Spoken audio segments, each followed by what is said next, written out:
How's it going, everybody? Bryan Alvarez here on Wrestling Observer Live. We are here every day, Monday through Friday, noon Pacific, 3 Eastern, Sundays, 3 Pacific, 6 Eastern, Saturday mornings with Jim Valley, 10 a.m. Pacific, 1 Eastern, Sundays with Andrew Zarian. And yes, it's Fun Friday here on the show. And what a fun day it's going to be. Lance Storm is joining us here today. We got a lot to talk about. Tonight is SmackDown. WWE SmackDown, with one of the final appearances of John Cena, setting up the, there's a lot of stuff they're setting up. We kind of went over it the last couple of days, but the big September show, head-to-head with All Out, his match with Brock Lesnar. At some point, old Brock is going to show up to set up that match, but he'll be on the show tonight, John Cena. And we'll go over the rest of the lineup, as well as a look at Collision this weekend, Heat Wave, and Forbidden Door coming up on Sunday. And then all of the news. We got Dustin Rhodes, his surgery. We'll tell you how that went. Double knee surgery. We've got an update on Will Ospreay. Everybody concerned about his neck in the match on Sunday. He basically talked about it yesterday, what's going on. Updates on Chris Jericho and WWE. Cora Jade, the former Cora Jade. Tony Khan talks video games. We got the Forbidden Door Dynamite rating. And, it was all right. Also, we're going to take your text messages, phone calls, perhaps. For sure, we will take your emails. If you want to text us, 425-780-7566. That is 425-780-7566. Text messages only. Do not call that number, 425-780-7566. It won't work anyway. F4WOnline@gmail.com. I'm F4W Online, Threads, Instagram, and Cameo. At Bryan Alvarez on X and Blue Sky. Lance Storm will join us for Fun Friday here today. We can talk some TNA and everything else. So plenty to get into here on the show. Hello to everybody listening on Twitch and YouTube. You can put some questions in there as well. Lots to get into. Back in a moment with more Wrestling Observer Live.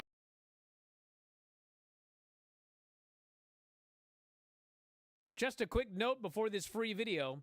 If you click like and subscribe, I'd be very thankful. I am going to channel the well-known, infamous roast of Bryan and Lance. Oh my God. I vaguely remember this. Lance was a champion in virtually every company he has appeared in. While he did hold the distinction of holding 3 titles, that angle fizzled out faster than his podcast, Killing the Town. Wow. I now remember this utter disaster of a roast. Let's get Lance a chair to sit in. And as we do, could we also bring someone up here to show him how to use it? I remember that chair shot. I don't remember who it was on, but utter silence that this roast was met with. Tom, at least I was smart enough not to do those chair shots again. Bryan, besides me, there are others who I'm sure dislike you, like Vince Russo, Eric Bischoff, but I think you're great, like a guiding light or a father, which is why I'm not surprised when you screw me every week. The best-selling author of The Death of WCW. He had just completed his new book, for which actually Lance Storm wrote the foreword, which is 3 more than most wrestling fans know. Hideous. Atrocious. It must be hard when you look so young. If I didn't know better, I'd say you had your grandma's jeans.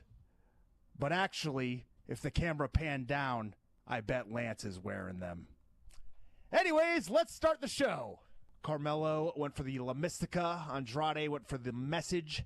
It's actually not the La Mystica. It starts like a La Mystica, but the La Mystica is actually a submission, and he doesn't land in the submission. He just does the whole slam part and then jumps up. Yeah, the La Mystica is a tilt-a-whirl head scissor into a Fujiwara armbar. Into a Fujiwara armbar. The La Mystica is not the submission. Do not tell me. I didn't say that was a submission. I said the La Mystica involves the tilt-a-whirl facebuster into the submission. The whole thing. Why are you so angry? Well, you just Because changed it's what not you what said you and said. lied. Right? Yeah. No, that's he doesn't why. land in a submission. He just slams them. So it's not a La Mystica. I believe that's the actual move. Okay, but whatever. Who Yeah. cares? I just hope editor Sean pulls up the exact clip of you saying "La Mystica's a submission," and then denying it afterwards. La Mystica is actually a submission. I didn't say that was a submission. The Mystic is actually a submission? I didn't say that was a submission. Editor Sean.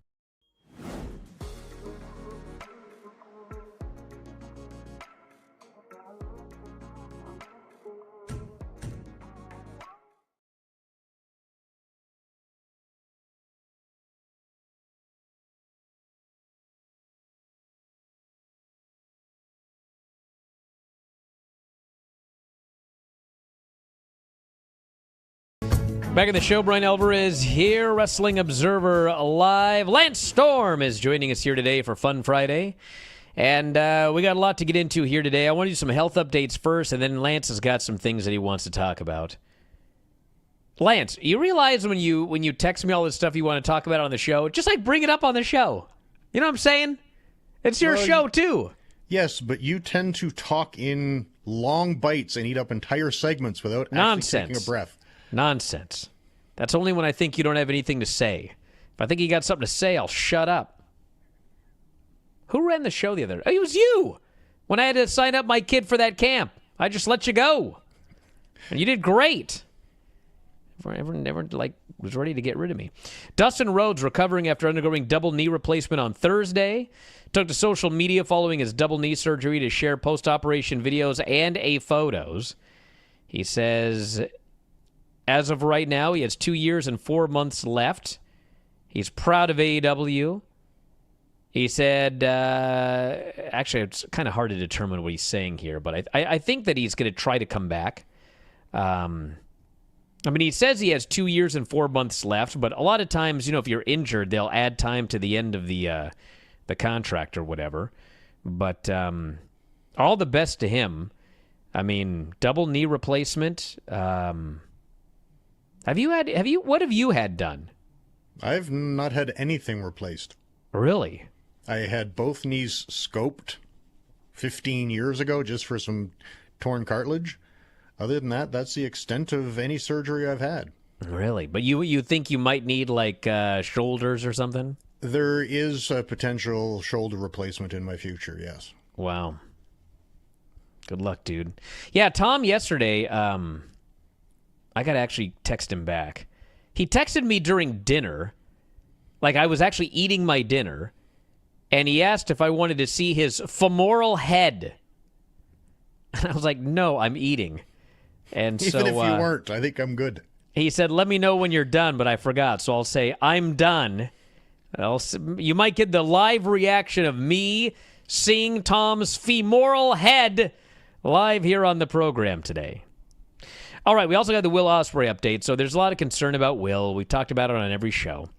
So he did an interview, and he talked about this. Screen Off Script was the name of the show.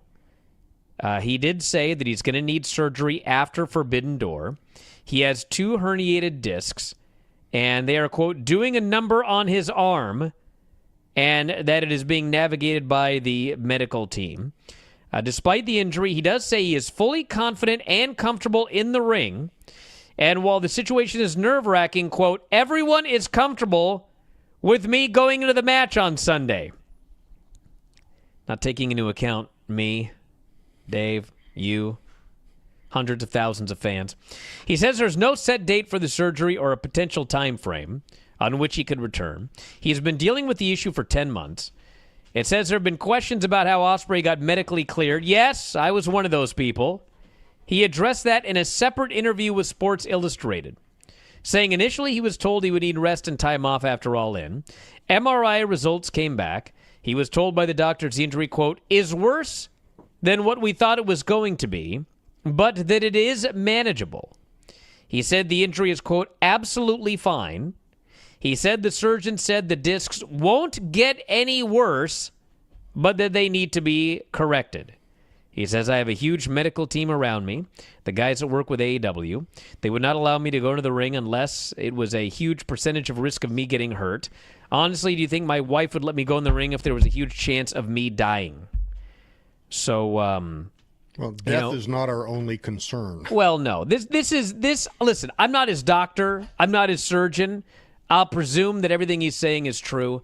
It sounds to me like this is a situation kind of similar to what was going on with Seth Rollins. You know, Seth Rollins tore his pec off the bone, and... What? He tore his pec. Seth? Or Cody, I'm sorry. It was a match with Seth. Cody tore his pec off the bone, and it's like, you're going to be in intense pain. It's going to really, really hurt. It's not going to tear more. It's already torn. Like, if you can gut your way through the pain, it's not like you're going to cause any further damage than is already there. So it sounds like what Will Ospreay is saying is these discs need to be repaired. If for no other reason than he's starting to get arm atrophy, which you don't want. You don't want it to get past the point of being serviceable, I guess. But it's not like there's anything... It's not like the injury is such that it could lead to him being killed or paralyzed. It's more like if you let this go for a long period of time, you're going to end up with permanent atrophy of your arm. So, yes, you can go into the ring. There's no more danger of death or paralysis than there would be if you didn't have this. So you may as well do the match and then get surgery. I believe that's what he's saying here. All we can do is trust him. Look, I'm not a doctor. If that's what his doctor says, fine. Go by what your doctor says. So he's indicating that he can do this match without an issue and then get surgery afterwards. If that's the case, I guess that's fine. Let's wish him all the best and hope that is the end result. Yes. Now, you want to talk about MJF and the storyline with Mark Brisco. The floor is yours. Yes, I've come up with a spin to salvage it somewhat. I joke that making sense of ridiculous storylines is my superpower, and I've got real-life facts to back it up. This happened in Scotland, correct? This happened in Scotland, yes. Yes. Well, if you followed up by stating that MJF was in fact arrested, but if he left the country immediately and never returned, charges would not be laid. Much like Sid and Arn with the scissor incident, and much like Juventud Guerrero with whatever that incident he had in Australia was, countries often will let you leave and say you'll never come back, then press charges. So you can avoid the criminal aspect of these by just saying he's been deported from Scotland. Now, I don't know the UK ties England to Scotland, whether they would be willing to allow him back. If Forbidden Door was in the States, it would be foolproof for me because you could avoid criminal charges. And has been the case with Nick Khan establishing that if no charges, criminal charges and convictions are there, then you're fine. We can't mess with your contract. Then you can set that precedent that since no charges were laid in this incident with Mark Brisco, no criminal conviction, we can't fire him. He did not breach his contract. So you get that out of the way. And you could, and this is a bit of a stretch, but it's been done in wrestling many times. Tony Khan could say, I don't care if criminal charges weren't laid, and if we can't fire him, I'm suspending him. And then you would just need the promo segment by Mark Brisco and Hangman Page saying, don't do that, Tony. I want to handle this myself. I want to kill this person. I'll keep my language good for Dom here. And please don't suspend him. I want to get my hands on him. I'll even give him the stipulations he wanted because I want to beat him in his own game. Screw this MJF fella. Let him come to the show. And not saying this is perfect, but it removes the risk of dealing with police. It removes the we can't fire him because he wasn't convicted. And you can move on from this story and be at least somewhat in the wrestling bubble of logic. Well, then what do we move on to? My idea? Oh, of Mark Brisco? You Yes. can if you want. I don't care at that point. We've at least avoided why he wasn't arrested and charged with terroristic threats. I didn't like that part of the angle, but I mean, there were a lot of other parts of the angle I didn't like as well. I was actually willing to forgive the attempted murder as long as, like, oh my God, we undid everything. And the other thing that just the stipulations don't make sense to me, like the title can change hands on a countout. So at what point does the psychology of the match then have to be MJF trying to have people hold him out of the ring for 10 so he can win the world title? Well, yeah, of course. We'll talk about this because I want to add something about this after the break. Observer Live.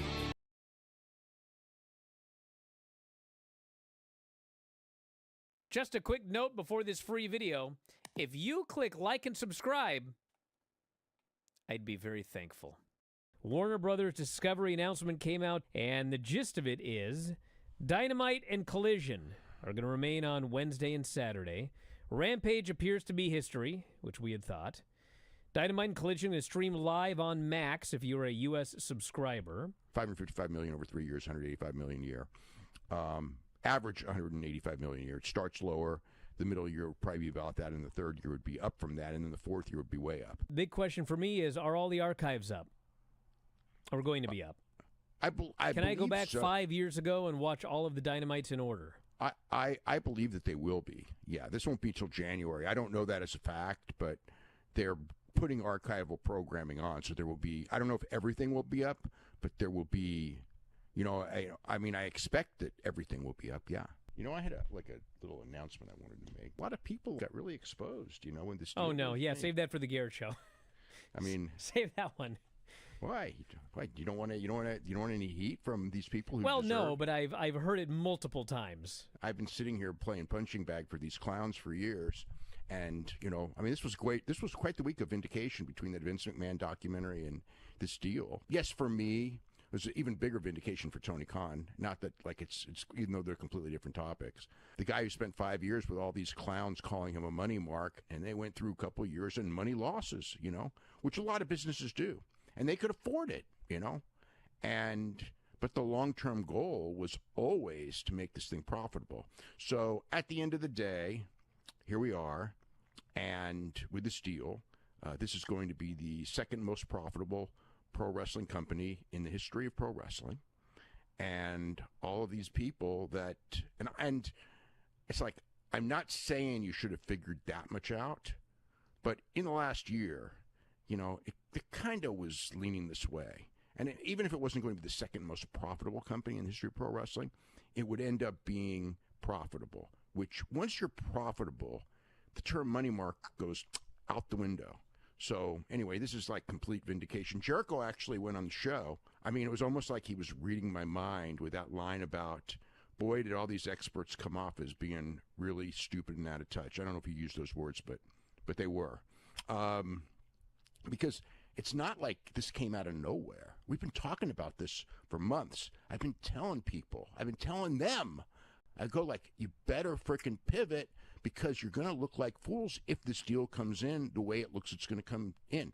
And none of them could stop. They're so deep into it. They've been lying to their podcast listeners for God knows how long. So anyway, there's a lot more to that. But anyway, I did want to get that off my chest.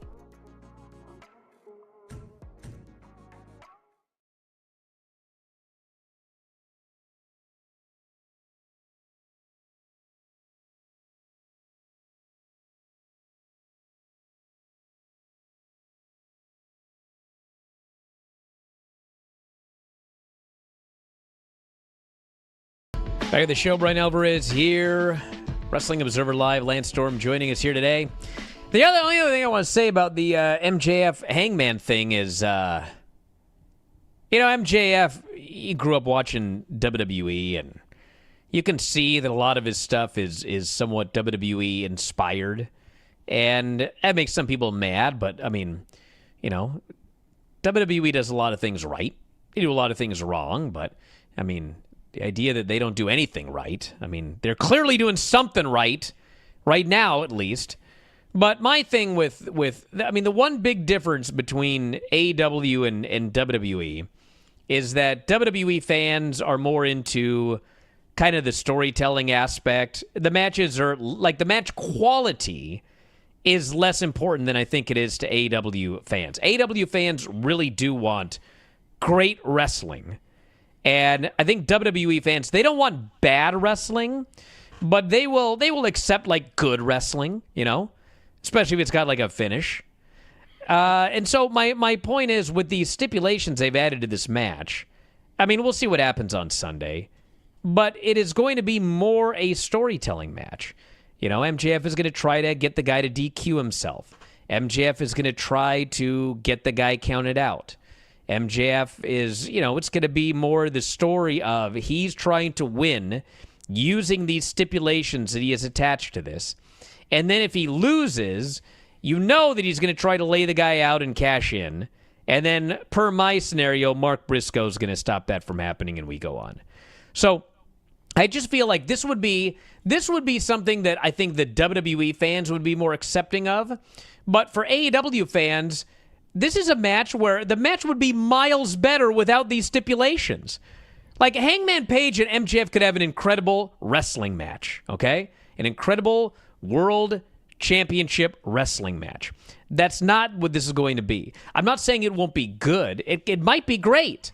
But I find it hard to believe that, like, when the match ends, I'm not going to sit there and think, you know, this would have been better as just a straight wrestling match. Yeah, we shall see. I think the difference you were trying to explain, I think WWE more so uses the matches to advance the stories, where AEW uses the stories to set up the matches. And in this case, I think it's more the WWE version of the story will be furthered by the match. And again, I think AEW fans much prefer the really great matches. And I think because he wrestles so seldom, people forget how good MJF actually is at just wrestling. Yes. Yes, we had this argument years ago, Lance. I still don't agree with you, really. I kind of see what you're saying, but, like, if you watch AEW, a lot of what they do, a lot of their booking is merely set up by matches. Like, how many times have I seen but that's a show? All the angles with the WWE guys. Well, no, but WWE does more of, okay, this guy attacked this guy in catering. This guy spilled coffee on this guy. This guy, you know, whatever. They'll do more stuff like that to set up matches, whereas much of AEW is, well, these guys are getting a match because they're on a 2-match win streak. Or these guys are getting the championship because we did a tournament and they won. You know, they book via the matchmaking. That's like the big thing about Tony is a matchmaker more than he is a booker. And I think remember, I've told this story 1,000 times. I hate repeating my material. Remember they had that poll years ago. It was like on Twitter, something like, who has better storytelling, WWE or AEW? And WWE won by a landslide. And I was like, how? Because this was during the period. This was during the period where Vince was booking, and it freaking sucked. And I was like, how could... And the reason was, and I learned it one day when I watched a pay-per-view, you know, there had been a string of a month of Vince booking, and it sucked. And like they would book matches and then change it the next week. And, you know, they'd announce 7 matches, and none of them would happen on Raw. And it was just like a complete mess. And then I remember watching a pay-per-view, and whoever this poor bloke and his team were that were responsible for putting these video packages together, like, this guy wasn't paid nearly enough. I watched the video packages that they put together for this pay-per-view, and it was like, oh my God, how did they make this seem like a coherent story? Because if you watch the TV, it wasn't. But the point was, they did such a great job with these video packages that I think the fans, like, they bought into this great storytelling. And what it actually was terrible storytelling, but some guy was good enough to make a video package where you believed the storytelling was actually good. Whereas if you watch AEW, it's like back then, you know, they would do a good job building matches and storylines through the booking, through the matchmaking. But they wouldn't do okay, here's a video package of why this match is happening. Here's a recap of why this is happening. They wouldn't do any of that. So fans, if you were not like a hardcore AEW fan, you'd watch Dynamite and you'd be like, there's no storytelling here. They're just doing matches. And it's like, no, there actually is storytelling, but they don't actually put it together into a video package so you feel like you watched a great story being told. That, I think, was the difference. But what's the point of any of this? They both tell stories. They just do it in different ways. Yes. All right. What else do we have in news? Dave Meltzer, more information on Chris Jericho. He has been off TV for 4 months.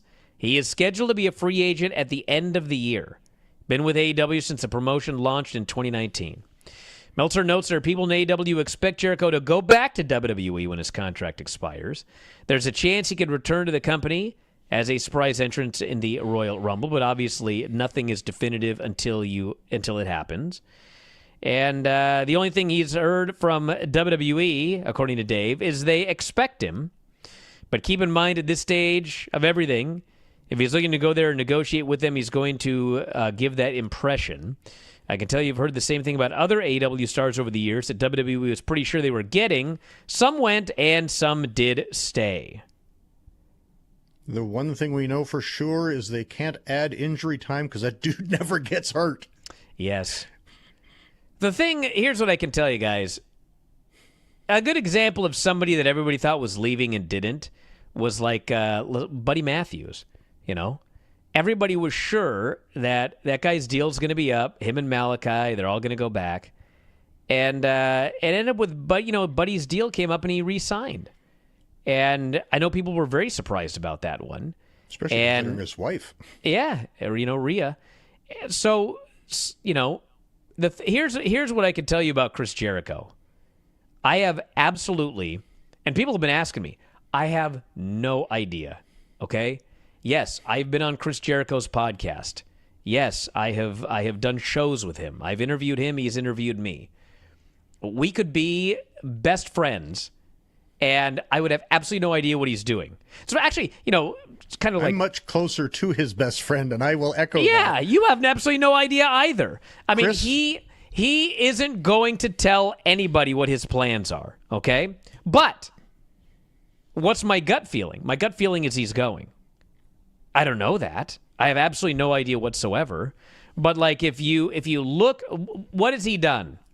He's done everything there is to do in AEW. The fans sort of, turn on the guy. They turned on the guy over the last year. It's kind of up and down depending on what his character is. But, he's a guy that's constantly reinventing himself. He's constantly looking for opportunities. And, it's time. It's time for him to go back to WWE. And I would say that about certain people in WWE as well. There are people in WWE that, what, man, it's time. You've been here. You've done it all. You ain't going to do anything else. It would be good to have like a new place to go. And I expect him to go. I don't know. I have absolutely no idea what he's thinking. I don't know. Tony could throw $5 million at him. Who knows? But if I had to hazard a guess, it would be that he is going back to WWE. And until it happens one way or the other, he will have us know exactly how much he would like us to know. He is a businessman. He will play things and figure out what he wants to do, and we'll find out about it after it happens. We have Forbidden Door 9 is the third highest the show has done since June 18th, so that's at least good. Do you have quarter hours? I'm going to see if I can find him right here. Curious what happened after the attempted murder. That's not the kind of thing that turns people off. Although it probably did, because that's the time that everyone... Oh, actually, no. After the attempted murder, the show grew. Although the attempted murder was the least watched thing on the show. But it did grow afterwards. And, like... So people came back after it was over? Dude, it's like remember I did that big rant about the overrun? Mm-hmm. We got another overrun growth. Although, to be fair, The overrun growth was like 6,000 viewers, and it did fall in 18 to 49, so it did hurt the show a little bit. But was the overrun above or below average? That's the important part. It was a little bit below average. So it brought down the rating. Well, yeah, but like the entire show was below average, and the overrun was closer to average than anything else on the show. But yes, it brought everything down. All right, we're going to do Q&A after the break. Everybody, get your questions in. 425-780-7566. Bryan at WrestlingObserver.com. Back in a moment. Observer Live.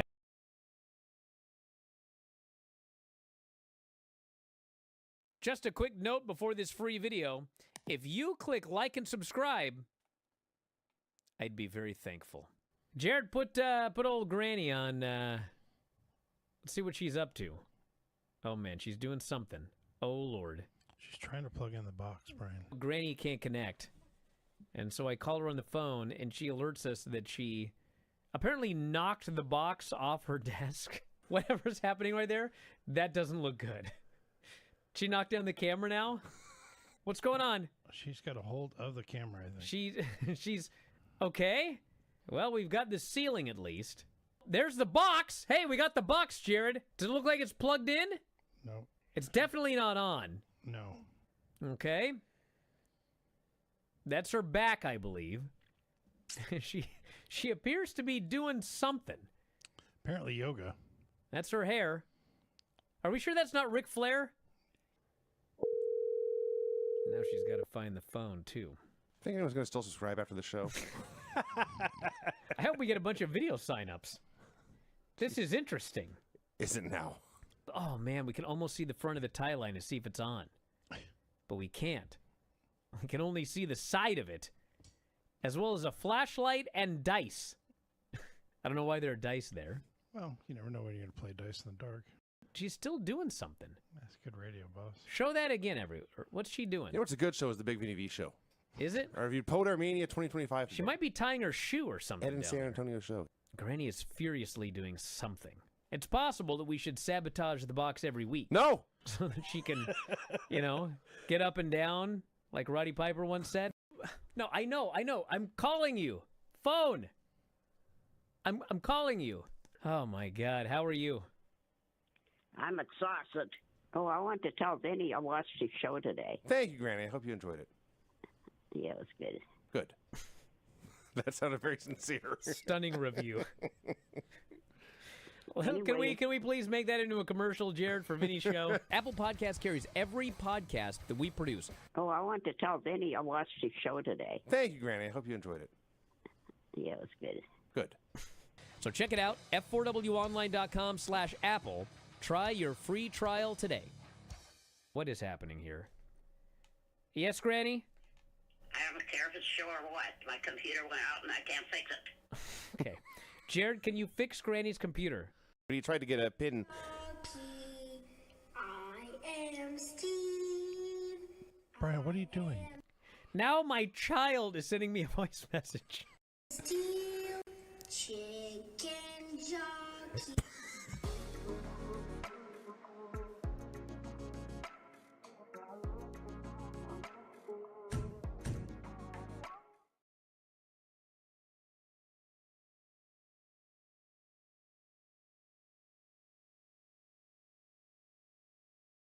Back in the show, Bryan Alvarez here. Hey, Wrestling Observer Live. If you want to ask a question, 425-780-7566 is the text message line.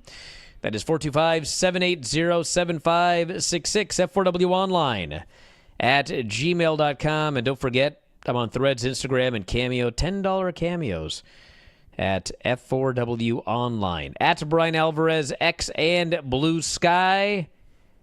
And any questions for Lance and I? Why don't we do some of them here, Lance? What do you think? Sure, hit it.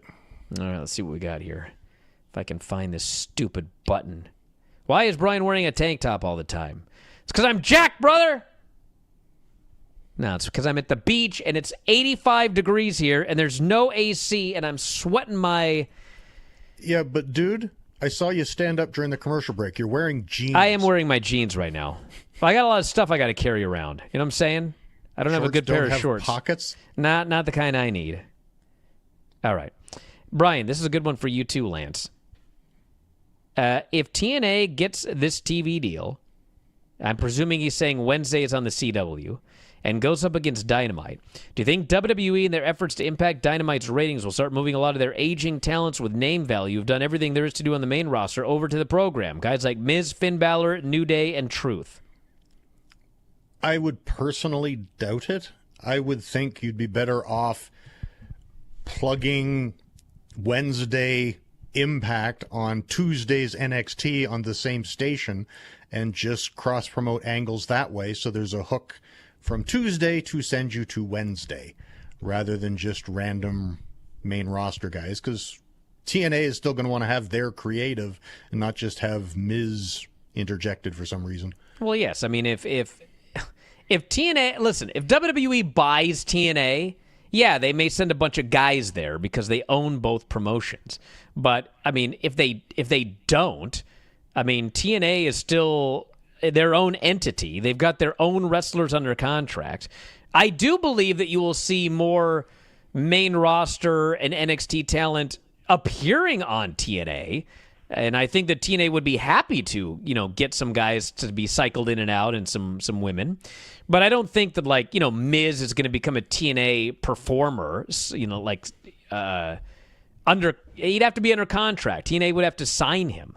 I don't see something like that happening, but I do see more of the cross promotion, plenty more, especially if they end up going head to head with Dynamite, which I don't know if they're going to do, but if that happened. Yes, all speculation. Who knows? What other old ECW pay-per-view names could WWE use for PLEs? I could see them using CyberSlam. I don't know, man. That was never a pay-per-view. What was CyberSlam? Just like an event? It was just a big show that they then sold on VHS tape. There was, most of the names I'm thinking WWE right now wouldn't want to use. I'm trying to think what some of the other ones might have been. Well, there's November to Remember, but didn't TK just copyright September to Remember? They did Hardcore Heaven. Yeah. That's just Extreme Rules. They wouldn't need that one. This person says if Jericho is leaving, but his contract is still valid until the end of the year, why not have Jericho do one more match to put somebody over on the way out? Perhaps Omega, first and last match out of WWE. Well, my friend, there's theory and then there's reality. Okay? Yes, in theory, yeah, have him put some guys over on the way out. But, the reality is Tony doesn't do that. He has never done that. When there is somebody that he figures has one foot out the door, they're gone. I mean, they vanish from television. We don't know where they went. We don't hear about them. They just disappear until their contract is out and they get out of there. I mean, we've seen this over and over and over and over again. Well, with the exception of Andrade, who got a win on the way out. I agree with Tony on this, in that wins don't mean what they used to mean. If people, let's just assume Chris is leaving. If people know he's leaving, they'll be saying, oh, he's just doing a job on the way out. They don't actually think the guy that beat him is better than him. And heaven forbid he has an amazing, great match, then fans will be like, oh man, it sucks that he's leaving. Where if he's out of sight, out of mind, because he hasn't been on TV in a while, and you're featuring, your Kyle Fletchers and your MJFs and stuff, it's I think you're better off to just feature the guys you're keeping and have people enjoy the show with the people that are staying, because I don't think if Kyle Fletcher, Jericho comes back and puts over a Kyle Fletcher, it's I don't think anyone is just automatically going to, oh man, Kyle Fletcher just beat a legend. He's so much bigger of a star. It's I don't think fans think that way anymore. Person here says, what are the stories that MJF poured water on Brisco and therefore cannot get arrested for attempted murder? Why didn't Brisco say something then? Well, to be fair, I think that Brisco in storyline was unconscious. Because he didn't even struggle when he was having gas poured on him. I think, here's the thing, though, okay? All right, let's imagine that I walk into, let's say you work at McDonald's, Lance, okay? Can we at least go Tim Hortons? Whatever. You work at Tim Hortons. I walk in, I got a gun. I threaten to kill you if you don't give me everything in the cash register. You end up giving me everything. I flee.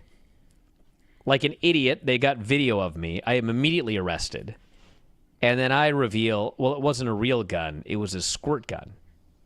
You think they're just going to go, oh, well, you're okay, buddy. That's all right. You can go. Yeah, you're still screwed. You're still screwed, yes. He threatened to kill him. The substance poured upon him is irrelevant. He threatened to kill him.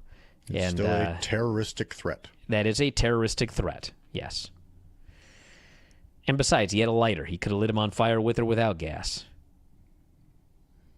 This person here says, let's not forget that Ricochet in the span of 30 seconds goes from holding Mark Brisco hostage to just chilling and laughing with some rando in the hallway. I would have assumed he and MJF would leave the building immediately. Nope, they hung out back there. He was just, terroristic threat and then hung out backstage joking around. Name a worse pay-per-view or PLE title than WrestlePalooza, please. There has to be one. What are some of the terrible Great pay-per-view Balls names? of Fire. Yeah, remember WWE Great Balls of Fire? That sucked. What else? There have got to be more. Everyone immediately had Great Balls of Fire. Yeah, that one was terrible. Some of the WCW ones at the end were just like, why? Like sin, greed. Yeah, Sold Out, SOUL. Yeah. This person says, if Jericho goes back to WWE, do we get comedy act Jericho or something more serious like he did in New Japan? Do we get a legit championship caliber run or just a supporting character that he's happy to collect a big paycheck for? Well, here's what I think. Jericho always has to reinvent himself in some way, okay? So what I think, and he's been gone for a long time. Like, if I'm Chris Jericho right now, and it's August, and I am presuming that I'm coming back at the Royal Rumble, which is like the end of January. I've got September, October, November, December. I got like 4 or 5 months, okay? I go full wizard. Long gray beard, long gray hair, and I am now the old tough guy, right? You don't wrestle all that much, but every now and then when things go bad, like who are some of the classic old grizzled like tough guys from Bruno when he got older, maybe he did commentary the whole time, but then something, and now, oh man, Bruno's coming out and he's gonna like a Minoru Suzuki, whatever. I think that should be his next Bill his Watts next in gimmick. Mid-South. Yeah, exactly. Yes. So that's what I think he should be. What do you think? I think he'd have to really get on the beard if he's doing that. He doesn't have one at the moment. All right, let's see. Well, that's why I said 5 months. He can grow a good beard in 5 months. All right, let's see. Where's my thing right here? I got distracted by all these text messages. All right, hypothetical for Lance. Kurt Angle comes in, manages Tavion Heights and Tyra May Steele. Will he manage a new Team Canada then? Why would he manage? You! I. Yes. I have zero interest in doing anything on screen whatsoever. I avoid cameras backstage when they're doing the fade to black documentary stuff. I am very happy being a invisible cog in the wheel backstage. All right, let's see. That'd be pretty cool, though. I get taking Ricky Starks off TV, but he's Chris Jericho. He's not going to become a bigger star doing another match. But Lance convinced me as I'm writing this, so never mind. Job, Lance. Glad to be of help. Let's see. There's plenty for Jericho to do in AEW. Long ago, he and Hangman were in the tournament finals for the title. He's the guy Hangman never beat. Him and Sammy Guevara could feud. Listen, guys, listen. I love AEW, okay? Love AEW. But there are a million things everybody could do Like when you and a watch million guys to do it. When you watch WWE, okay, how many matches are there that we have never seen? I mean, unless we're talking about bringing back a guy like Brock Lesnar. Okay, we haven't seen Brock in years, and now we've got a new group of talent. You know, you could do, Brock Lesnar at LA Knight. I mean, there are matches like that. But as far as like the general, the regular, that they're on TV all the time, what WWE matches have we not seen yet? There's practically none. They're always, because they do so many DQs and run-in finishes and everything like that, like everybody's wrestled everybody, and they continue to all wrestle everybody. To the point where when you hear Charlotte Flair has not had a match on Raw in 4 years, you're like, what? How? How is that possible? If you look at the AEW roster, how many matches are there we have never seen before? It feels like there's thousands. Because, you watch Collision, and it's very rarely, and actually when you see like star versus star matches, I mean, we've seen some Paragon and whatever like over and over again for like 6 straight weeks. But like there's so many matches we haven't seen. There's so many rematches that we haven't seen. Like, that's just the way that they book. So I don't think that, there's a million things that Jericho could do in AEW. There's a million things everybody could do. But, he's been the AEW champion. He's been an AEW pay-per-view main eventer. Knowing the way Tony books are not going to go through all of these matches we haven't seen with Chris Jericho. So it's time for him to move on. Why would a promotion allow its world champion to put in the contract that they can go 50 days without defending the title? That's a TNA question. Okay, what is it? What's the answer? It's just on television, Trick Williams revealed that in his contract, he doesn't have to defend the title more than 50 days. And again, I think I'm unclear because I would think that would be his NXT contract because you're into a weird zone of, he's the TNA champion, but he's not under contract to TNA, so he's more bound to his NXT contract. So it's a weird thing, but Trick did reveal that in his contract, he only has to defend the title every 50 days. I see. All right, back in a moment with more, everybody. Observer Live.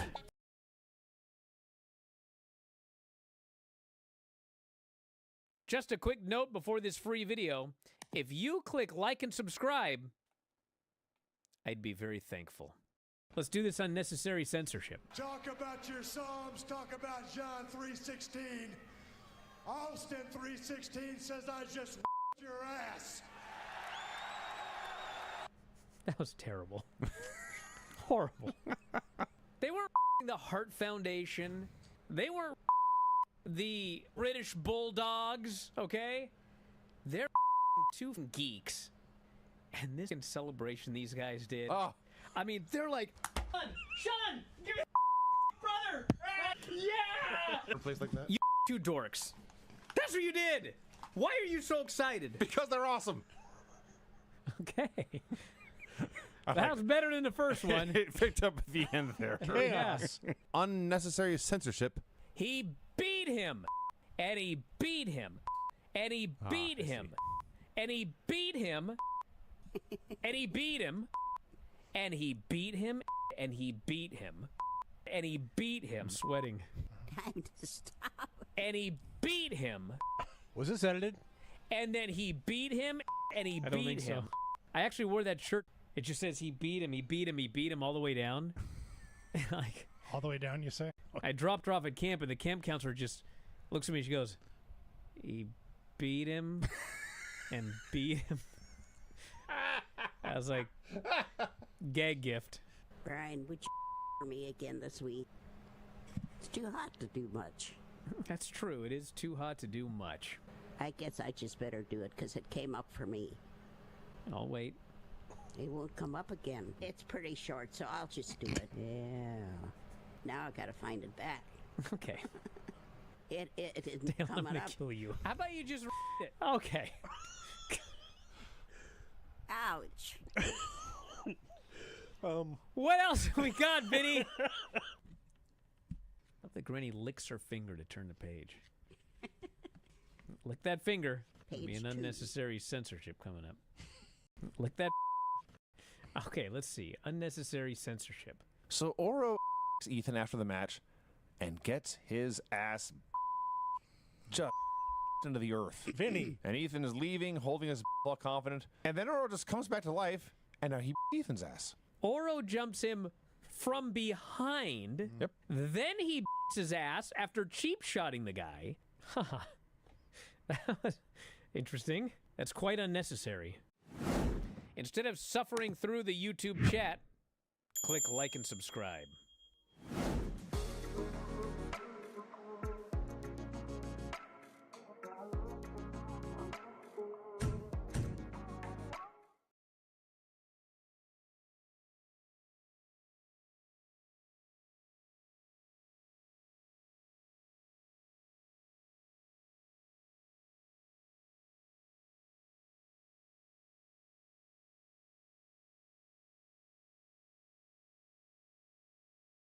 In the show, Bryan Alvarez here, Wrestling Observer Live. Lance Storm joining us here today.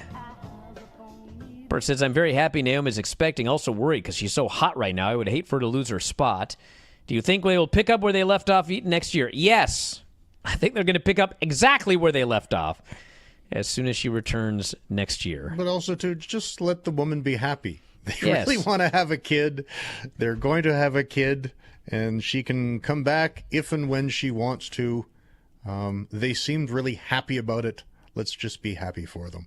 Yes, and you know, there have been a lot of injuries. Liv, Rhea, and like they all get picked up right where they left off. So I would not worry about that. Hey, next Thursday there's a TNA show. Trick Williams, AJ Francis versus Mike Santana and Steve Macklin. Hardys versus Leon Slater and Cedric Alexander. Inspiration versus Fatal Influence.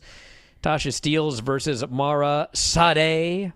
Sade. Like the singer. And Eric Young versus Myron Reed. Last night was a TNA show. You can check it out on TNA Plus, correct? Yes, sir. Yeah. And then we've got some TNA stars coming up on Sunday for Heatwave as well. Forbidden Door and Heatwave this weekend. And Vinny is on vacation. He's going to Forbidden Door. But I'm not sure what the plan is for this Sunday. In terms of a post show, other than we will be doing Observer Radio. I don't know about a Bryan and Vinny show on Sunday, but we'll see what we can do. But Vinny will be back in a couple of weeks. Brian Rose was on the Bryan and Bryan show last night. That was a lot of fun. And he'll be back Tuesday and next Thursday as well. And other than that, everything is on exactly as planned. Dave and Garrett today, Dave and I Sunday. Lots of stuff. Check it out. Thanks for helping out this week, Lance, as Filthy recovers. No problem. Best to him as well. That's it. Best of Filthy. We'll talk to you again after a while.